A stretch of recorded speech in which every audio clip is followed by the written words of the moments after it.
Hey, everybody. Welcome to a Three Geeks interview with Mike and Justin. We have Randy Edelman here and a composer, a well-known musician. So I'd love to talk to you about this. And how you guys doing? Doing good. Doing Good. well. I'm actually really excited about this interview. I was sort of last minute. You got subbed in. I got Happy subbed to have in. you. Yeah.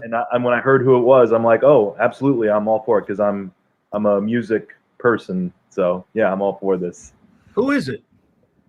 You never guess. I don't want to disappoint you, Mike, but no, okay. I'm sure it'll all be good. Randy, what got you into music? What was your start? What kind of sparked you into down this path? Well, young kid playing the piano, kind of just walked over to the piano when I was 5 or 6. That started me, that didn't get me here, but sure. I've been interested since I was a kid, before music was not cool when I was growing up.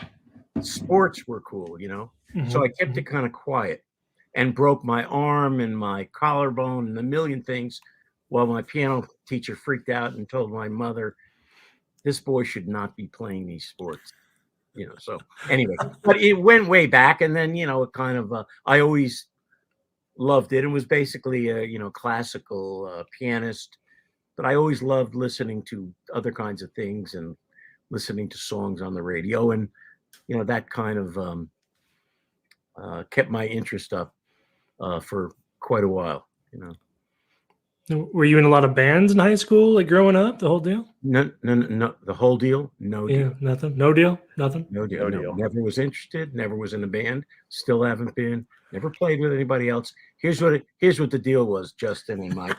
Here was the thing. Yeah. The thing was, Hal was a nice Jewish boy from New Jersey in a family that had no contacts in any. How was I going to figure out a way to sit behind the piano my whole life and never do anything? And I'm sitting here in my place in Beverly Hills, and you nailed it. Made it happen. But I didn't have a plan, even till later on. But that was the thing, to not have, a normal job. I never did have a job. Sure. Mm-hmm. And that was the, that's maybe overstating a little, but that was kind of in my head, even though I didn't know, And then there was a lot that went on, and I did work very, very hard at what I did and learned learned different stuff along the way, Mm-hmm. I was curious because, in kind of your early days as a musician, you were working for a lot of like pit orchestras and in the Broadway kind of scene and so forth. When did you realize, like, oh man, I've really kind of made it big? Because I know a lot of artists have kind of taken their cue from you. Well, no, okay. Fortunately, and I'm serious, it's not like an ego thing. Fortunately for me, I never really said that. And I still, it's just not part of my makeup. I'm always, to me, my life in music, which has gone everywhere and everywhere unplanned, it's been a series of frustrations. And you'll go, hold it. What about this? What about that? What about that? Yeah, but I made all those albums. And what happened to the albums? I wanted to be like, the next day, Billy Joel and selling albums, or Elton John or James Taylor. None of it, so that was, now did people record the songs, and did for some reason those albums happen in England? Yeah, right. But it wasn't like the big breakout thing. And I have been around people because I've done other things. I conducted for people. Yes, by the way, I did play on Broadway in a couple of things, but that was very quickly after I got out of school. I didn't realize at the time that there's every piano player in New York, of which there were some great ones. They all wanted that gig in the pit of a Broadway show every night. But I did these things, and then I did other things, and kind of in hindsight, looking back after all this stuff, I realized, holy shit, those were very fortunate things, because, there's a lot of people with backgrounds and walking around. It's got to be a combination of things that when the opportunity happens in any one of these things that I've been involved with, you got to be ready, which means you got to have your musical chops. And fortunately, I started early. Now, of course, it's completely different with the technology and the way some of these people, taking nothing away to their brilliance, they just come to it from a different place than I did. I had that real old conservatory classical background. You know? Yeah, Cincinnati, correct? Or Yeah. And sorry. that is, we don't have time here to go into that story because I'm a kid from New Jersey, right across the bridge. So if I was this musical kind of phenom as a kid, how come I didn't go across the bridge to Juilliard or the Easton School of Music? Well, my parents, they just couldn't. What's this guy going to do? I never had the head to put a band together. I didn't have a bar mitzvah band. I didn't have that kind of thing because, like I said, I was just like playing in my living room, driving the neighbors and my brothers and everybody crazy, banging on the piano all day. So I got to Cincinnati, and I'll make a very long story short, but lead to when I went to Cincinnati, which was like going to the moon. I was studying pre-med, and I was in the music conservatory. It was a crazy thing I was doing. And during my, I guess, it was my first year there, I, everything, with everything, it always come down to one thing. It always come down to girls. Okay. So I would go to, the Mug Club, and I'd see these bands, they had all funny names. And I would see like the girls singing the band. I said, oh man, blah, blah, blah. And one day I was practicing like a Liszt piano concerto in the Loyal Library where they had like a big concert grand. And there was this girl sitting in the back, and I got done and I took my music and I was walking out. And who was it? It was that girl in that band. And she said something, hey, you're really good or whatever. So struck up a conversation. I figured this is your moment. And I said, oh, I write songs. So maybe, well, I had never written a song. Long story short, You do now? No, never. I could write a melody. So I wrote something. I got some kids from the music conservatory, paid them like literally, if I said $5, maybe $10 a piece, string players. And we went into the only studio in Cincinnati. And you know what that was? It was in a garbage dump. It was a studio, an 8-track studio called King Records. And do you know what King Records was? King Records was James Brown's label and Bobby. Yeah. Nice. And just by chance, so I did I had this sort of scam going with these rock and roll bands where I was like, oh, this guy can write down our songs and bring in some like violin players, pretty nice looking ones, and overdub them. He knows how to do this. And one day James Brown was in town. I mean, in this studio, there were like women in the back rooms pressing up, the records. They looked like they were sitting at sewing machines. This was, and he saw me. And then it was like, I guess a bunch of them said, hey, because at that time, if you wanted to record like a big record with, bigger than a rhythm section, you had to either go to Memphis, not Nashville, that was closer to Cincinnati, or Chicago. And they said, hey, we can use this. We can call this kid. He'll write the parts out, bring these kids in, their background parts. And all I can tell you is by the time I got out of school, I had a shitload of these records and tracks. Plus, it also got my head into something else. I love doing it. And so that'll end that little part. That's how the Cincinnati thing, by the time I got out of school, I had this other kind of thing going on, which I took to New York and, pounded the pavement a bit and walked in and found some music publisher who was kind of said, well, what's that? I said, well, that's so that's how I started, That's awesome. That's a cool story. Very shortly after I got out of school. So I was playing in the pit of a Broadway show at night, writing songs during the day. And that was when the record business, as you know, or changed. Everything changed. It was no longer a music publisher taking a song to a record producer at a label who took the song to a artist who produced for the label, everything had changed. Now, 99% of people selling records were writing, performing, and producing their own songs. Doesn't matter if it was Bob Dylan or the Beatles or Carole King or Elton John. You know, the business changed. Yeah. So you wrote songs and you wanted them recorded. Guess what? You had to do it yourself. So if you could carry a tune and write a decent melody, again, overstating it, you could get a record deal. That was the time of the singer-songwriter. So that's what I decided, you know what?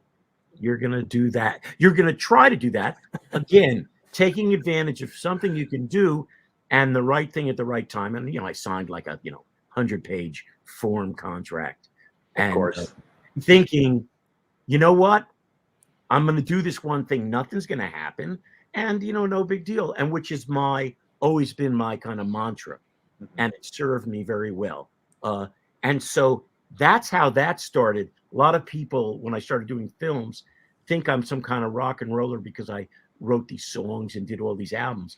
But basically, that just sort of happened by chance. It wasn't like I thought about being a recording artist or a singer-songwriter. It just was at the time was going on. And I did kind of like a couple of these things that I was hearing, that had these kind of orchestral, if you remember that early Elton John album, beautiful strings, a guy named Paul Buckmaster, who I eventually met when I spent a lot of time in England. Anyway, I was listening kind of that way.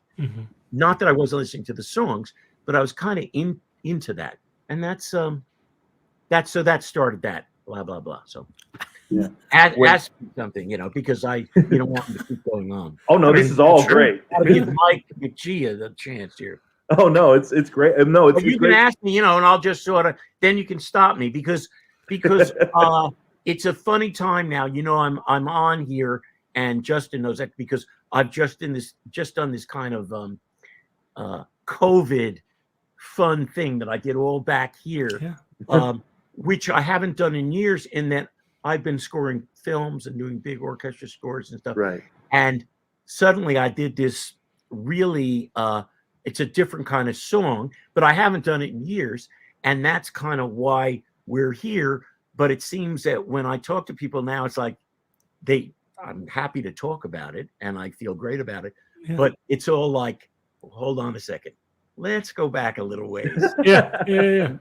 So anyway. Well, I mean, if anything, that could be the segue for this is I'm very curious, since we've had to kind of, in a way, confine ourselves in the past year and a half. And so how much has that really affected not just your process of scoring, but like you said, composition and recording overall? Do you find you have to truncate a lot more into the day, or do you find you have a lot more leeway in your schedule for it? No, because in the last 2 or 3 years after doing, it's hard for me to say, I have to kind of go gulp, 25 years of nonstop film scoring, no songs, no time to write songs, no interest in writing songs. My job with the director is to enhance whatever scene and his film with what he needs musically to support the style, the emotion, the story, the characters. That's what I do, and I'm completely into it. Some people that I know well will say, "Hey, how come you didn't write a song for this or that?" That's not the last thing a director wants to hear is me saying, I have an idea to write a song to that theme. That now they don't do that anymore. There are no songs in movies. They're finished records that someone comes in at the end and they put it in a scene or an end credit. I think once in a while, maybe not, but that's generally it. So so the answer to your question is it didn't affect me too much now, because I started doing some other things. Now, it's not that I decided to sit down when we weren't supposed to go out because I couldn't go to Abbey Road in London and record a score the way I'd done many times in the last 10, 15 years. It's not like I decided to sit down and write this fun thing about when we're all going to be let out and coming out the other side, this new single. But I was open to doing different things. I wrote some very serious string quartets, and I did a independent film for Netflix, And, I did some things. Basically, I could do them all here. They obviously weren't things that involved other people too much. And I had gotten around to a place where I could pretty much pull off most things right here in my little hovel here in my bunker, I call it, the back of my house. So I actually had a pretty good time doing a number of things. I even did the what was it? Oh, the sequel to a film years ago, a really good film called Backdraft. And I did the sequel to it. To be honest with you, it wasn't that great. But that's not and we won't tell them. No, they don't care. And the people they don't, and you know what? I don't care. But I did stuff. I did stuff back here. I wasn't going to to London to do orchestral scores and stuff. I was here. So it was kind of interesting, and I would have never, ever, ever, ever done this single that's out now that people seem to enjoy and having fun with. That's much different than anything that I had done. It's kind of a track that sounds like a record of Buddy Holly's 1957 record, Peggy Sue. Now, it doesn't really sound like that, but it has a kind of rolling 16th feeling of that. So, that's just one thing that I wouldn't have done if I wasn't sitting back here. Why would I have done that? I don't know. So was it just a crime of opportunity then? Was it just like, hey, I'm going to write this single? No, it wasn't. No, I mean, it was an idea that came to me at night late, which often, especially when I'm scoring films, I'll be working on a scene all day, and like you get to the end and you're on a time schedule usually. And it's like, I think the cue, I spent a whole day on one scene.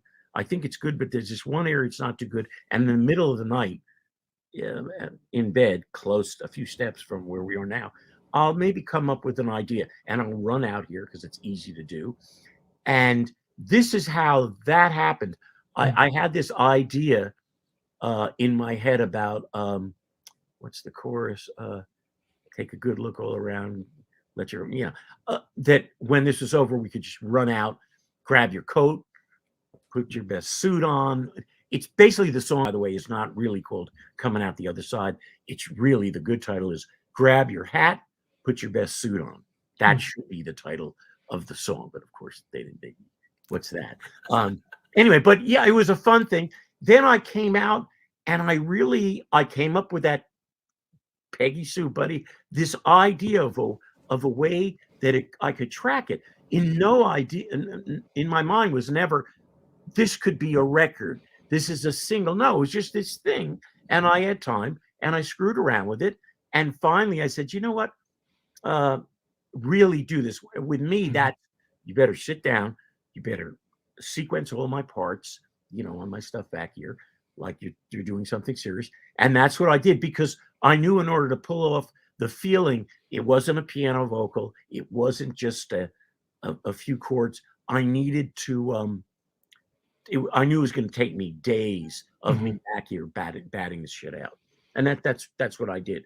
But it wasn't a plan. And then when I was done, it was like, so, I played it for one person. That's all. And got a good reaction, played it for somebody else, and then That's how those things are. If you don't get out and expose it, then no one's going to hear it. So that's how that happened.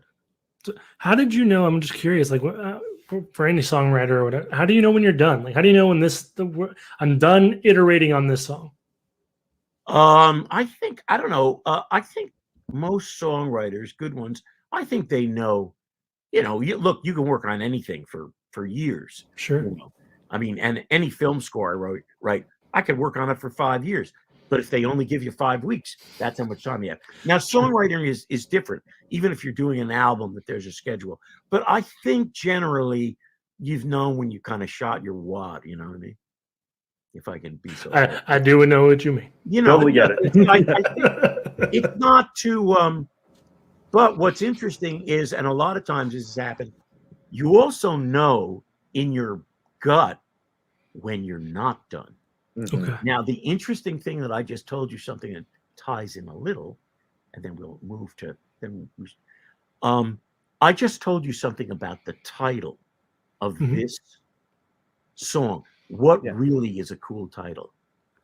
Grab your hat, in parentheses, put your best suit on. You'll say, boy, that's a silly title. No, that's what it's about. Mhm. When this is over, what are you going to, you know, I can almost see a video of a hand coming out grabbing a funky hat, and you know. But here's the story about that with titles, and working somehow to something I just said. Years ago, I wrote a song. I took it. I had a little publishing deal. I took it to the guy, you know, the big honcho guy at the publishing company, and I played him the song, and I told him what the title was, and he said, "No, no, no, no, no. That's a bad title. You keep repeating the same chorus," and it was kind of completely unlike the single I just did. It was a big ballad, which I wrote a lot of for Mhm. different people, or I wrote them for myself, but other people recorded them. And at the end of the chorus, always was, "When will I hold you again?" You know, this very uh, romantic kind of cliche line. And he turned to me and said, "It's not your title. It's When Will I Hold You Again." My title, which was never ever mentioned in the song, was called Weekend in New England. Hmm. Now, at the time, I didn't know that I was going to have a #1 record with it about 6 months for them by someone named Barry Manilow. Oh wow. Recorded it, and he blah blah blah. But the reason that the guy told me that, he said, I have a story. The story, you know, I'll make it short, was that he had a friend years ago who wrote a song. The name of the song was In Other Words. That's the title. Now you say In Other Words. It's one of the biggest classics and standards of our time. The song started out, opening line, "Fly me to the moon." That's the song. But at the end of "Fly," blah, da, da, in other words, ba, ba, ba, and he called in other words. And the guy said the guy lost out on a lot of money and royalties because they didn't report it. Years later, when Frank Sinatra's singing "Fly Me to the Moon," ba ba ba ba, and then they retitled it. So anyway, the guy told me that, and it just reminded me when we were just talking about that other Yeah. title. But me, like a schmuck, I stuck to my guns. I said, "No way, it's Weekend in New England," and I stuck to that. Mhm. And the reason that I got away with it so easily with the publisher is at the time there was an R&B record by a group called the 3 Degrees called "When Will I See You Again?" When will I see you again? By those great guys from Philadelphia, Tommy Bell, the Stylistics, that kind of thing. And so I said, can't call it "When Will I Hold You Again?" It's too much like "When Will I See You Again?" And they said, well, that doesn't matter. You can't copyright a title. But I got away with it and kept it. And glad I did. Yeah. Yeah, because that would go on to become like a big Billboard topper in like the mid '70s, correct, or late '70s? Oh yeah, that was Yeah, it was like, oh, was it? yeah, Yeah, he did. And he was. That was when he had just done, you know, a couple of I Write the Songs and Mandy, those good Mhm. records that he Mhm. did at the beginning. And so yeah, it's a standard, you know. But so maybe I don't get reported or something, but it was okay. And this is, you know, this is all pre any film scoring or Yeah. right. any of that. So I kind of had a lot of times I'm I've been accused of being the son, seriously, many times, of that guy, the Randy Edelman who did those albums and wrote all those songs in Hmm. the 70s. And like when I went to Australia to do the Olympics in like 2000, by then I was writing the theme for NBC, and I Right. had done lots of scores. Because I had been to Australia after I had a couple of hits in England, and they couldn't conceive that I was the same person. I said, hey, I was 23, 24, 25, and now it's 25 years later. It's not a big deal, but people just don't. It's like they really pigeonhole you. Yeah, they have an image already of Oh like yeah, who no, these songwriters are supposed to it's be a like. different thing. And I even went through that within it becomes very peculiar and specialized, even in the film scoring world. When I got even though I had scored a couple of things over the years, when I started, the big time stuff were comedies. and big comedies. Yeah, I saw And- Billy Madison was on there. Yeah, big stuff, right? No, Billy A bit Madison. early. No, that's a little zero. Okay, fair enough. I'm gonna That's tell- fair. That's Yes, fair. no. It was big to me. No. It is big time, my darling. Even today, it's big time. Okay, we're gonna go into that quickly, and I'm glad you mentioned that. Okay. So, and it works out perfectly with what I'm saying. If you have time. Yeah, all the time in the world, my friend. So what I just said. So anyway, long story. Obviously, there's a story about you don't just decide to go from being a songwriter, blah, no matter how good a musician you can't just say, "Oh, I'm going to go into film scoring." Okay, first of all, it doesn't happen, and if it's the small chance that it does happen, it takes a long time. I did a million musical things that prepared me. Remember a series called MacGyver? That was my show. That was my series. I did the pilot. I played everything myself.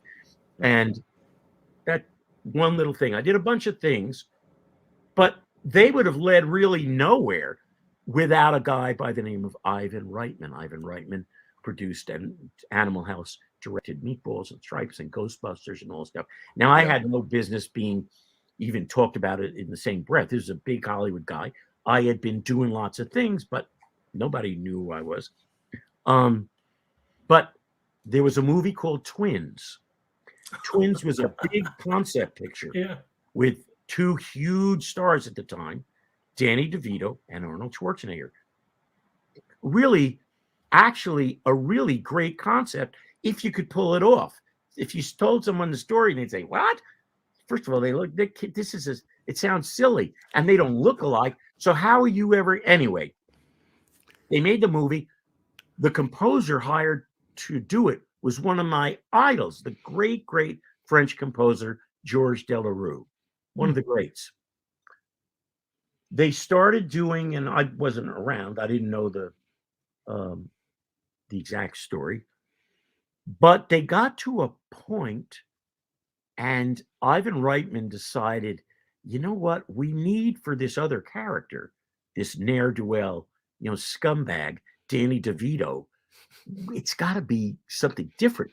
Delarue created this wonderful atmospheric music from the beginning of that film, which talks about this brilliant guy who was raised on an island, and that's the Schwarzenegger character. Even though he becomes quite funny, he was this genius. Meanwhile, unfortunately, during this experimental delivery, all the bad stuff went in this other, embryo. That was DeVito. That was sort of the story. Sounds horrible, but that was a story. Yeah. So when the movie opens, there's a scene. They have this beautiful beginning that Delarue. It's great. The music's fantastic, and then cut to this guy stealing a car, jumping out a window, and of course it's DeVito. And so they wanted something much different. And what happens, like I said before, there always has to be a little, even though right place, right time, 20 years of work, there has to be luck. I scored a little picture that no one ever saw for something that Ivan Reitman was the executive producer on. Wow. And so somebody heard about something and they said, "Oh God." And they were talking about it. I said, "You got to call this guy right now who just scored our film." And that's how I met Ivan. I was supposed to do a small amount, and then, of course, and I would have done it gladly. This was a big thing, and it didn't matter. I'd done it for nothing if it was 2 cues but it ended up, one thing led to another, and I ended up writing more than half the music, and they had to give me co-credit, which is unheard of. There are no co-credits. Now you'll see, oh, today there's this. But at that time, especially on a big movie, it was either one guy's score got thrown out and someone replaced him, or, that's the way it was. Yeah. So that's what happened. I came in, then Ivan asked me to do Kindergarten Cop and Ghostbusters 2. And suddenly I'm doing these big blockbuster Hollywood comedies. But then also I started being called for, they were kind of really big orchestral scores. And by the way, the music wasn't necessarily funny in any of them, what I was writing. It was romance, it was action, it was mystery. Very rarely was something, oh, this is funny music. It wasn't like that. And then I started getting calls, for these little things, like a little picture called My Cousin Vinny. Yes. Okay. Yeah. Now at the time it was like, okay, no one was looking at it like this is going to become a classic. Just did it. Wonderful guy named Jonathan Lynn from England. Then there was another picture called The Mask with Jim Carrey. Yep. Brilliant picture. And you'll say, gee, that was a big deal. No. It's a It job. hadn't been for my kid who was 5 at the time. And they had no money.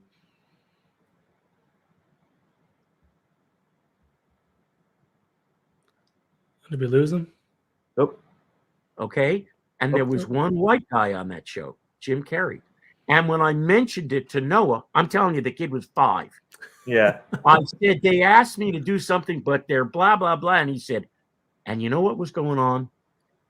Right then, this picture, the first picture this guy had done, Ace Ventura Pet Detective, was opening. So Noah, he's 5 years old. He and I go down to Grauman's, and I saw like 10 minutes of Ace Ventura, and I said, uh-oh, this guy's not only a brilliant talent. And I was on the phone the next morning saying, yeah, I'll do The Mask. Mm-hmm. So did The Mask. Then there was another one in there, I think maybe even a little sweet picture called While You Were Sleeping with Sandra Bullock. Yeah. These were all a little okay. one. A little one. Okay. No, they all became, but they weren't. Okay. And now leads us to Justin's comment. Now, by the end of that, remember what I just told you? We talked about typecasting or blah, blah, blah. Mm-hmm. It was like, hold on. I'm now happening big time, right? I'm now a Hollywood composer, but I'm not funny. I want to do serious shit. Well, again, no matter what's going on, there's 50 guys out here who are great, who have done serious films. Mm-hmm. And now I want to turn my boat around a bit, but it's not so easy. I ended up doing it with projects like Gettysburg and Last of the Mohegans and Come See the Paradise and even crazy stuff like Anaconda, which wasn't serious because it was funny. But so now at the end, I'm doing this stuff and I want to turn my boat around and I get a call. Who's on the phone? You know who it is. Adam Sandler. That's Randy, awesome. blah, blah, blah, blah, blah. My producer did this film. I need you to do my new film with him. It's about this kid. It's called Billy Madison. And I said, listen, Adam, I know your work. I was making this up, sort of. I've seen you sing the Hanukkah song on Saturday Night Live. Remember that? Yeah. I'm thinking, hey, this guy's got talent. Mm-hmm. But I've just done, 6 comedies in a row. And I'm sure it's a comedy, right? And he goes, right. So he was very nice. I was still didn't take anything for granted. Like I told you way back when you said something about when you make it, I was still a little worried, my mm-hmm. parents, Jewish upbringing, comes into play. Getting the where you're going to eat the next. Anyway, so I said, okay. He says, do me a favor. We're having a screening in like Tucson or Phoenix in 2 days. Please just come. You don't have to commit to it. You'll meet the director. You'll see the screening. So I go up to Tucson, and it's a real public packed screening with kids. And, the movie starts, and it's just like, I can't do this. It is just insane. He's out there. It's too much. Mm-hmm. I didn't think it was funny. It was just too over the top and silly. And I remember I could not sit. So about a half hour after it started, I walk out. And who's standing out there? But he and the producer was like, I hadn't seen it yet. And he knew it. I was there to watch the movie. Say, do you like it? Or are you going to do it? Or so I went into the bathroom and took a pee or something and had to go back to look like, I had just gone out to go to the bathroom. Anyway, he was a doll. I ended up kind of having fun with that picture right Mhm. from the beginning. The music was also over the top, but like I said, in hindsight, looking back, thank God I did it. Now when I look at this picture, if I see it on at 3 in the morning, it could be 8 in the morning. I get it. You know what I mean? It's Mhm. it's a classic along with those others. And once in a while, when I go, which is rare, to do these kind of like, master class things at Berkeley or US, Mhm. I go there and I'm talking about in a very serious way about music and my background.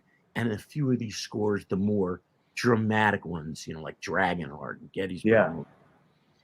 And these kids that are in the classes, especially the ones that are, like freshmen, guess what? In everybody's dorm, there are 3 movies.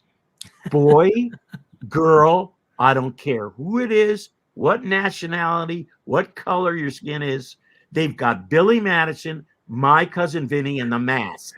Yeah. Whatever Yeah. form, and I did them all. So what do you think? As soon as I get done with my serious music spiel, they want to ask me about Question one is one of them. yeah. No, it's finally I don't do it for you. I gave up. I just gave. Right. This is what they want to know about, and so I'll tell them. But anyway, that was that was the Billy Madison thing, and like I said, I'm as a matter, and the postscript to that was a few years ago, I get another call. And who is it? Adam Sandler. And he says, listen, we just finished this picture that's really funny. And he tells me the name of this picture, and it's like, it's like really silly and dumb. That's okay. So I've learned, like, don't, And he says, there's a scene in the picture where this poor schmuck who works in a mall, this big fat guy, goes home with his daughter. His daughter has put him online to get a date, and he was down to like the last thing, or he couldn't afford to go on the site anymore to get a date, and he gets turned down, and in the background they start playing a song, and wouldn't you know it, the song is a sad song. When Will I Hold You Again? Weekend in New England, using the Barry Manilow record. Okay, using the record, and you can't not use the record. When you do those things, you can't say, "Oh, I'll get someone to cover it." No. You got to clear it. Yeah. Okay. So he calls me again. I say, and he says, "Look, there was a hit record. Barry Manilow wants this or that, or he does, and you're the writer and publisher and all this stuff, and." So come on over here, just see a little of this, because I think this picture is going to be a hit. And I said, Jesus, it doesn't matter really to me, but I happen to know that Barry Manilow, because I had recently gone up to Las Vegas or something to see a show for some reason. Well, there was another reason I was there, but I went by there. And I know that he's like pissed off because people are using his stuff, and which he doesn't necessarily. And they're all making fun. You know what I mean? Mhm. Now, you can say, oh, this guy's laughing all the way to the bank. But it's not that sometimes. Anyway, so he doesn't just give away rights to use his stuff. If he was calling me and saying, we want to use your song, will you please go in the studio and do a piano version of it and we'll use it? They knew, no, they had to use the record of that. So I went over there and I sat with Adam and I watched the whole movie. It was cool. Anyway, won't tell you what it's called. What it was called, but I'll tell you in a second. And it was really, really, really absolutely hysterical, the scene, because it was like this girl crying. Her father was a sad guy, but it was a riot.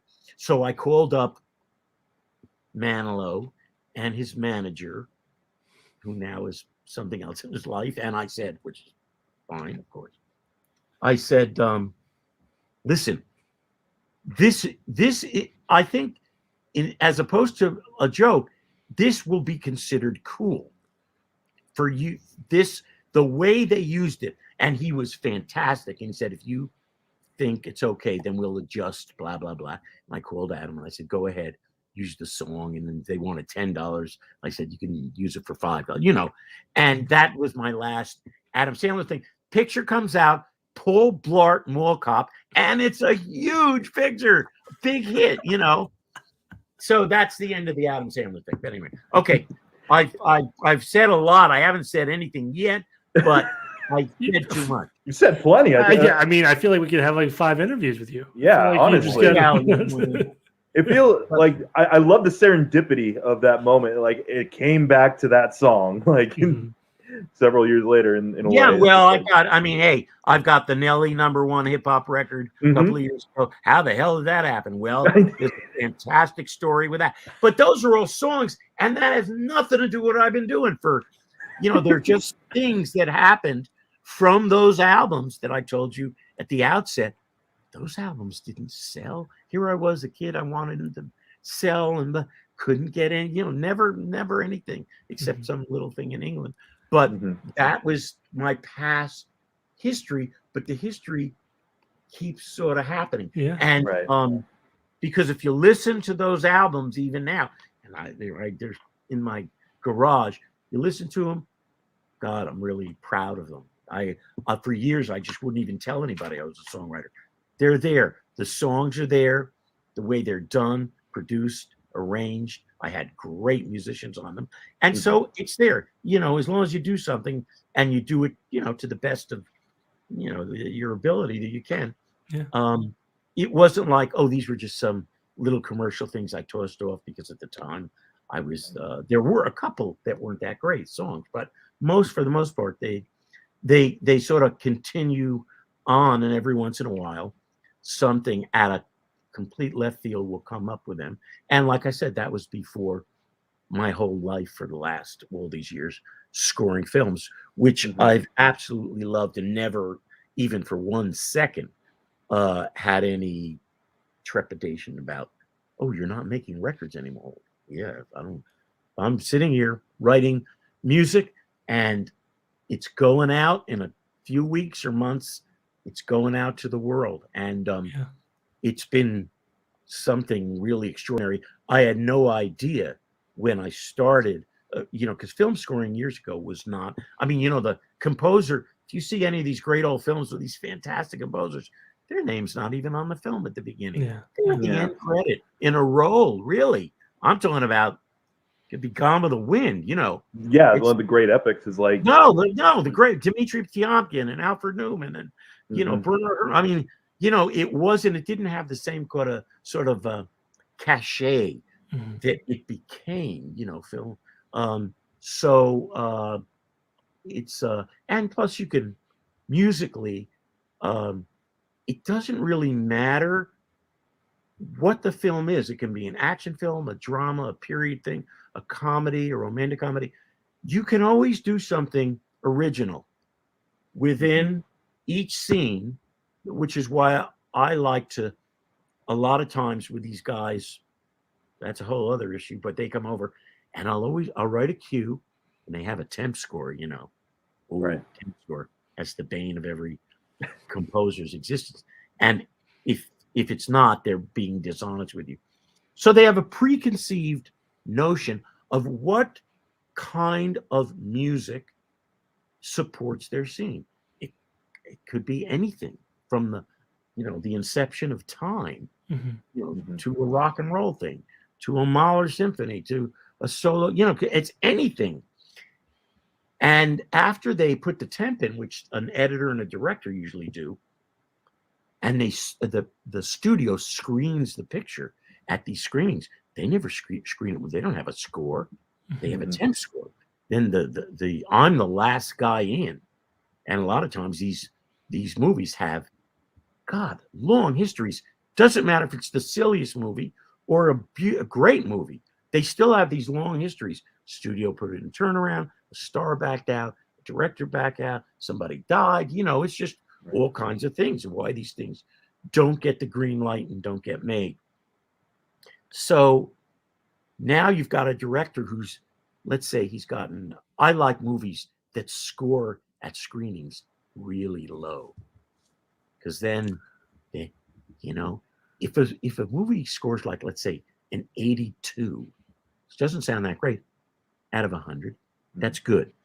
Therefore, if you say, you know what, here's what you did in that scene, I have a better idea. They don't want your better idea, because maybe they'll go down to a 79. If you don't give the same feeling and tempo and thrust and style of the music they use. So that's a rough one. And that's what every film composer, within the context of what it is, how much time you have, if you have a relationship with the director, which most of the time you don't, that stuff goes on, and you have to figure out a way around that, as well as I was just curious, 'cause I know our friend Jason, who couldn't be on here with us, he was curious about this too. Is that given that context of like where you have to have these creative compromises at times in the process of scoring, is there a particular score or motif that you look back on, whether it was comedy or serious, drama or action, that you look back on and be like, you know what, nailed that one, got that one the way I feel I could to the best of my ability? Well, I thought you were going someplace else, but I like to think that I tried to, because this is, by the way, this is a collaborative, even though it's not. I'm sitting here by myself at 3 a.m. making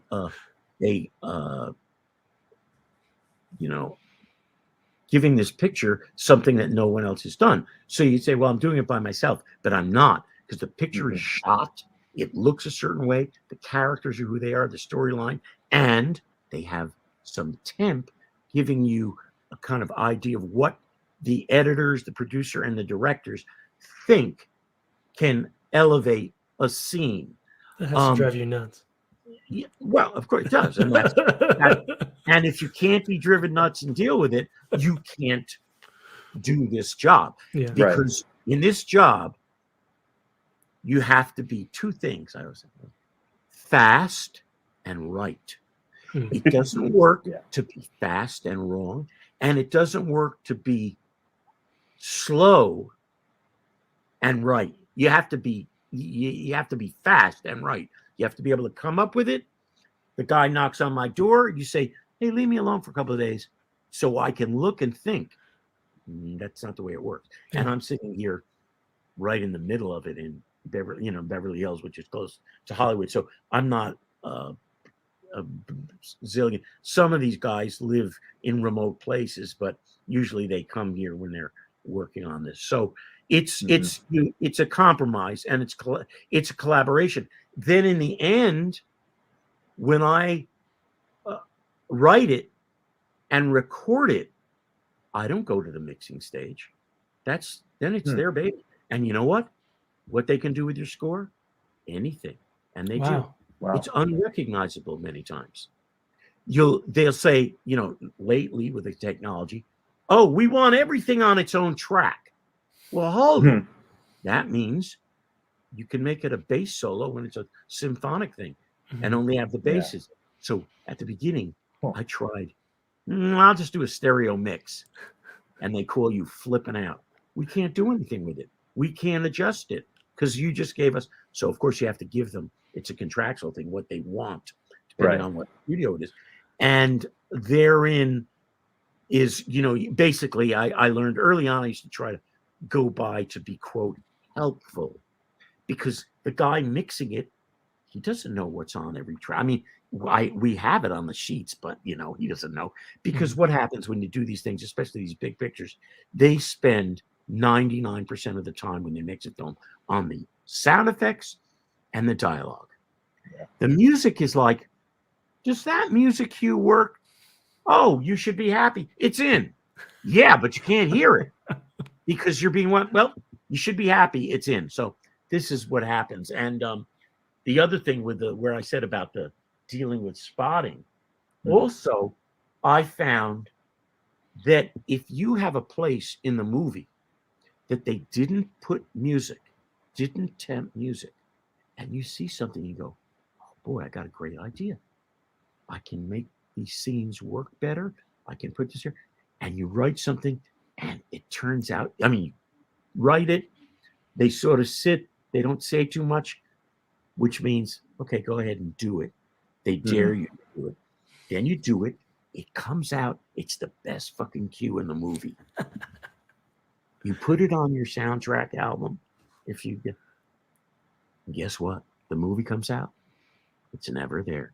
Oh wow. Man.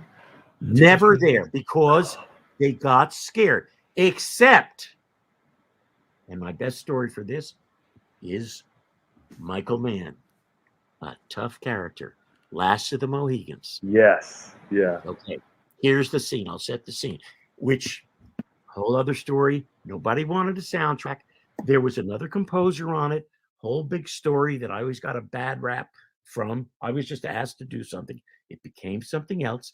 And then I put the soundtrack together because they weren't going to release any soundtrack. It's now like the best-selling soundtrack of, like, you know, no songs in it, just a score. So this thing happens. I get thrown in, sort of like the Twins thing, except it's now years later and I'm a different animal than I was way back then. But I still said, okay, you want me to do this, I'll be glad to help out. Other composer goes back to England, disappears. I come in, write all this stuff. There is a scene, and now all this music and all these scenes are very well known in the soundtrack, and all the music, and this piece is so well known.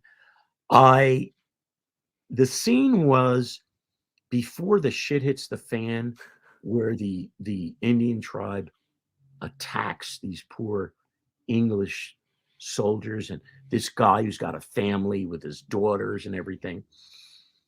And there's this poor schmuck who's like a young, good-looking major in the army of the girl's father, who was like the head of the whole British army in that district or whatever it was. And the daughters come to visit the father in the fort, and the father's freaked out. How'd you get here? You shouldn't be here. Like, he knows what's going on. We're being surrounded. You know, he didn't know for sure. And when they get there, they run into this guy who's in love with one of the daughters, and they have a scene. It was called Always the Garden Scene. And the guy is proposing to one of the daughters, whose name was Cora, played brilliantly by a girl named Madeline Stowe, who wasn't seen too much after that movie, but she was great.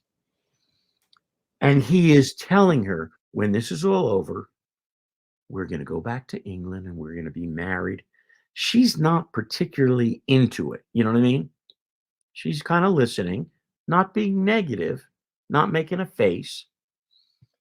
Well, we all know that behind this scene in the forest is like killer, murder, black magua, and they're about to completely annihilate these poor people, you know. So why am I telling you the story? I get the bright idea. Now, when you look at the scene, it's terrifying, especially the way when Michael Mann cuts to, what's his name, that great guy. Magua was I forgot what his real name is. It's like terrifying. It scares the shit out of you. You really don't need anything there. But me being just, I didn't tell him because I knew he was like not going to listen. I said, wouldn't it be incredible? The audience sees what's going on. It's terrifying, just the way it's shot. You know, you can foresee what is about to happen, you know, in a short time to these people who are just sitting ducks out there. So I said, you know what? I want to play the poor schmuck, proposing his warmth, his honesty, his naivete, and play what he's saying while you see these guys in the forest, instead of playing them because it was dark and ominous enough already. So without telling him, I went and wrote this thing, which is called on my soundtrack, chorus themes, just called Cora. And I did the music, and it was just, it's just like really one of those moments, when you hear something. I knew, I loved it. I thought it worked. I wasn't sure. Does it take away from the horror that's about to happen? I don't think so, because it's like so scary. Well, in the end, Michael Mann, character of characters, toughest guy going. One instance, I just told you something. He left it all in exactly as I laid it out. And it's in the movie, and it really makes it really interesting, that scene, because you're going to get the other shit 4 minutes later. Right. With everybody getting their, getting their hearts torn out and their hair, It's brutal. Yeah. Brutal. Right. So that was a surprising thing about what I just said about them never leaving anything they didn't use. And when you said, is there any time when you feel it wasn't an answer, Mike, to your question, but that's something that it's a wonderful story. Yeah.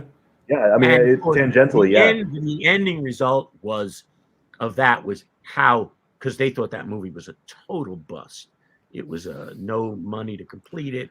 It was historical. Daniel Day-Lewis had never, ever, ever been in any movie that had any kind of commercial. Yes, he won the Oscar for My Left Foot, and it was great. But he hadn't. So that movie was a bust when I was brought into it. And then in the end, nobody wanted. They sold the rights off to somebody to get their money back. And when they did that, I got those people to say, okay, we'll spend 2 cents really and do a soundtrack. And now years later, millions and millions of CDs later, and even today, that music is there, with that soundtrack and that movie. So, it's just one of those, a story amongst many in this crazy thing I've been doing for all these years. I mean, you have done everything. It seems like. I mean, you've crossed the whole spectrum of sound for music and movies and things like that. So it's wonderful to talk to you about it, and I'd love to talk to you more about it. But where can people find your singles and your sound, your stuff you do personally? Sorry, I can't talk. Personally? Yeah, like Spotify, YouTube, all deal. Yeah, I guess because but I've always had, but I'm not really.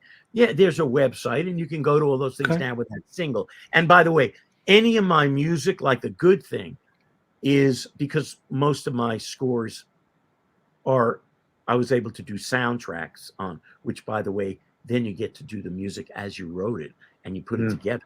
I don't have to deal with anybody. And then sometimes the director or producer here and say, hey, that wasn't in the movie, or that's not the way it was done. I said, oh, really? That studio put it together. Of course, I put it together right here, exactly as I wanted. But anyway, the thing that's great is that any movie that you like or score, you just put it in, put my name in, and on YouTube, that movie, that thing comes up, and usually you'll see most of the cuts on the CD. So you put in YouTube soundtrack, name of the movie, my name, and it's great. You can surprise you. You may not get them all, but you'll get many pieces of music from the movie that are on the soundtrack. So it's very easy to hear without going through a whole big deal looking for shit.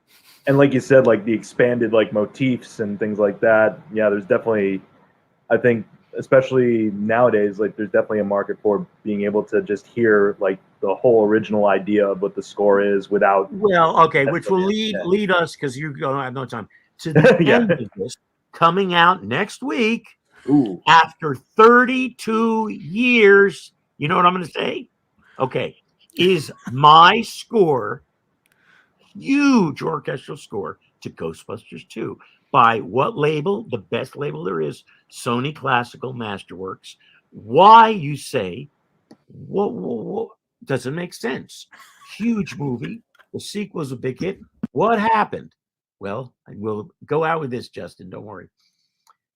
What happened was I wasn't around. Okay. Ghostbusters, this biggest comedy of all time. I'm just doing my whatever it is. Never scored movies or anything. After the first picture came out, they of course wanted to make a single, but of course, what happens with a lot of these things, everybody wanted too much money. Yeah. Okay. So it was never made. Now it's 6 years later. Now it's come around to me having somehow, in a roundabout way, gotten into this situation with a guy by the name of Ivan Reitman. Okay. So he asked me, I'll never forget, I got to go, he says, come over to the set. We started shooting Ghostbusters 2, and I'm like, whoa, really? So I go over there, and they're shooting. I had done Kindergarten Cop and Twins with him, so I was, doing shit. So they made the movie. Now you can imagine with the 5 or 6 years in between the first one and the second one, and that little ditty that was dropped into the first one, because the first score of Ghostbusters is a brilliant score by Elmer Bernstein. That's the music of Ghostbusters. And then they dropped in this thing, which was great, this Ray Parker Ghostbusters song. Well, you can imagine by the time that sequel was ready to come out, every artist, every R&B artist, every hip hop artist had, and at that time, of course, there were no more writing songs for a movie and stuff. People would make finished records in their studios to, down to fantastic sounding stuff. So I guess there was, I would say, I'm not going overboard, there were probably 50 songs / finished records to be the new, quote, Ghostbusters 2 song. Wow. It wasn't going to be called Ghostbusters. It was something else that had to do with the script. People were shown little bits of the movie, etc. And over those, okay. And when I say everybody, you name them, they did. They were there. So what happened is, did the movie. Let's say they narrowed the 50 songs down to, let's say, 10 or 9 or 8. Sure.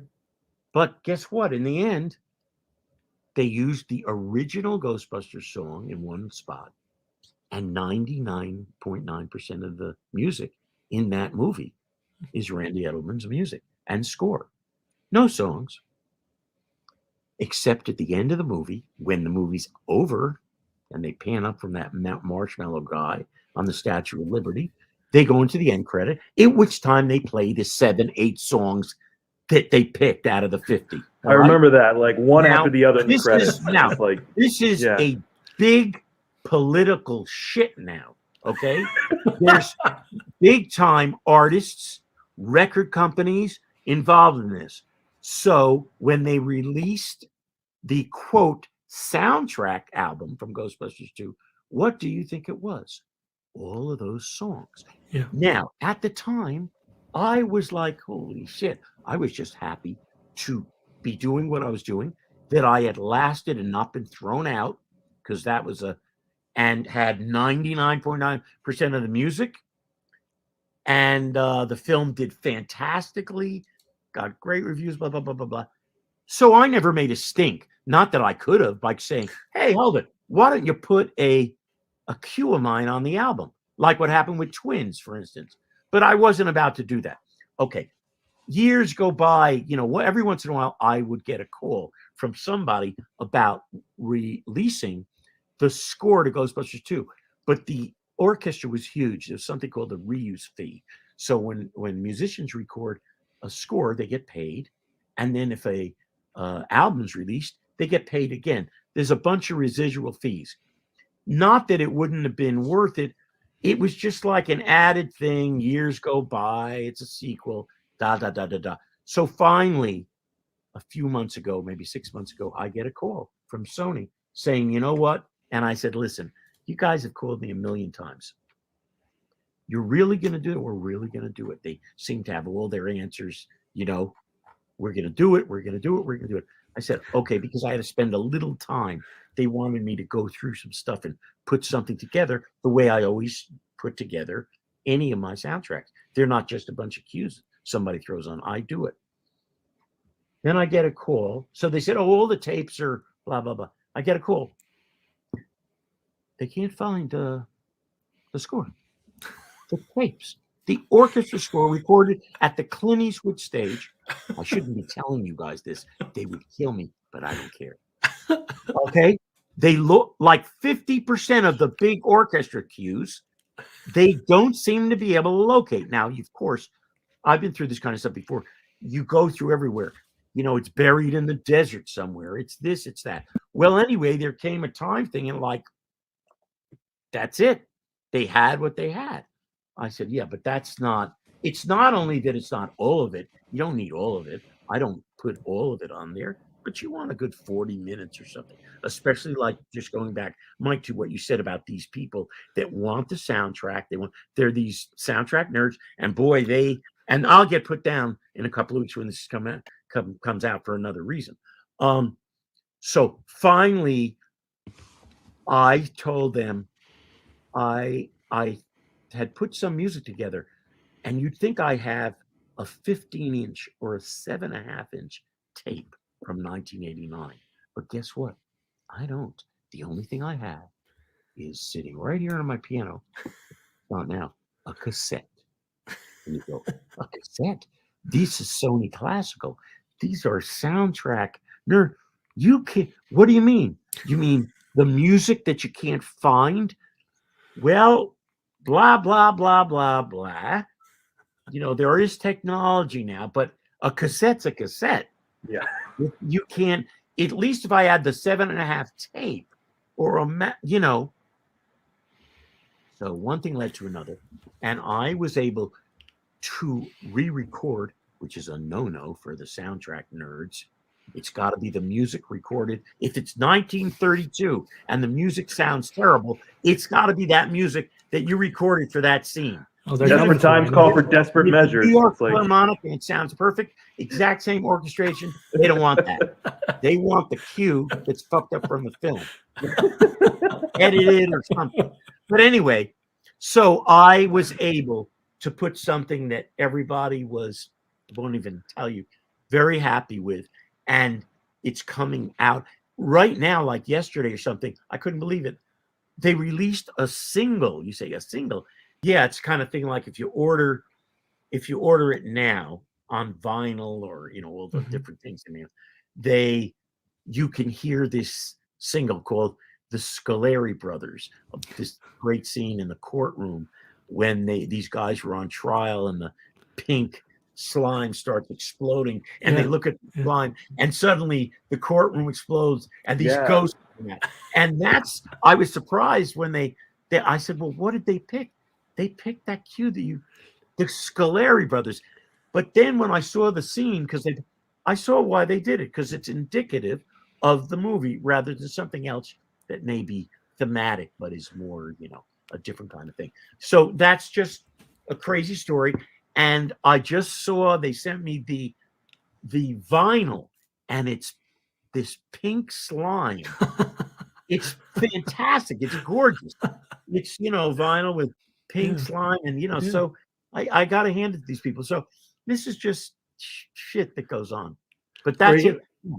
Yeah, we're gonna put that on your wall. You're gonna show that right above your bed. The pink. I'm going to. I don't have the only thing. If you came in this place, you'd say, you have these things up, these gold records, or nothing, zero. I have one thing up. You want me to show you? Yeah, please. Yeah, show us. Sure, absolutely. Then we'll get off. This is the only thing that's on my. Can you see this? Oh, for sure. Yeah, that's awesome. Oh, sweet.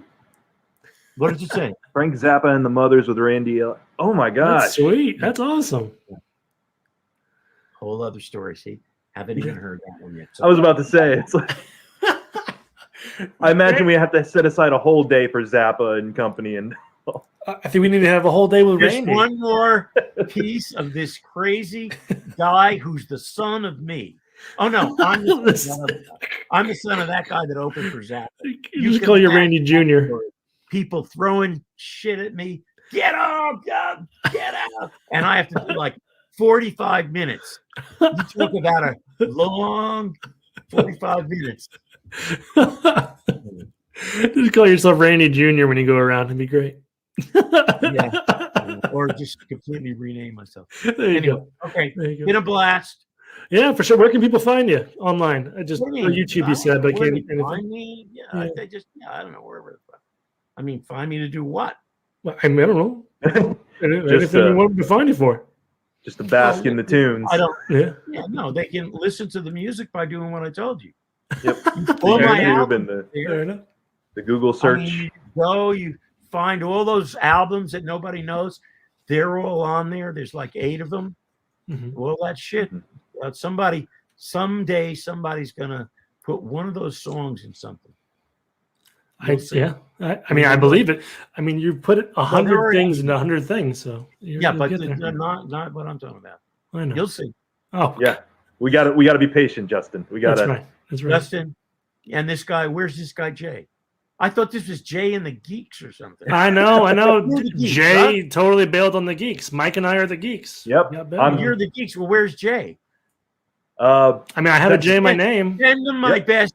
Tell him I'm highly offended. Well, we would love to have you back because I think Mike and I could find 1,000 more questions I Absolutely. think we listen. You can always, you know where to find me. for You sure. can always don't call me tomorrow. I'm sick of talking. No. I was going to text you. What's going on? All right. Yeah. Okay. Hey. That Oh, would be but you great. don't. Yeah. Play the goddamn single. That's what we're supposed to be here talking I was about. like, why aren't you pitching this? Yeah, so play the goddamn single. It's a Well- ditty, man. That'll be our exit cue. All right. That'll be- Yep. And call Eileen. She's That's right. fantastic. He's Oh, like a pick that work. He's great. that's why I just play met her that a goddamn couple single. Yeah. Did she didn't send you the single? No, we will. We will. I'll talk to Jay. I think You Jay will. has Go to it. fucking YouTube. Yeah. YouTube. Randy Edelman coming out the other Get that side. single. There it is. You don't need any Absolutely. and play the damn thing. Come Oh man, Come on. Then I'll come back and I'll do a whole. you're we wonderful. Oh, You got me some, you up. got some, Justin. You got some editing ahead of you. That's right. You got to put that song in. Yeah. Well, right you should after come the play on the with fucking it single. Yeah. And go out with it. Don't come on with any of the big, huge, wonderful Dragonheart or Yeah. Gettysburg or Mohegans. We're gonna lead in You with know, I'm Last the telling a Mohicans. story about Cora. You should be playing Cora from Mohegans behind the story. Come on, do something good. Yeah, I mean, Some We work got to in tell a story in this interview. right. Like, Tell that's it. right. And when That's we're right. doing Billy Madison or or my cousin Vinny, we'll play out with Vinny. Okay, ready? Yeah. Here's my cousin Vinny. We're going down south.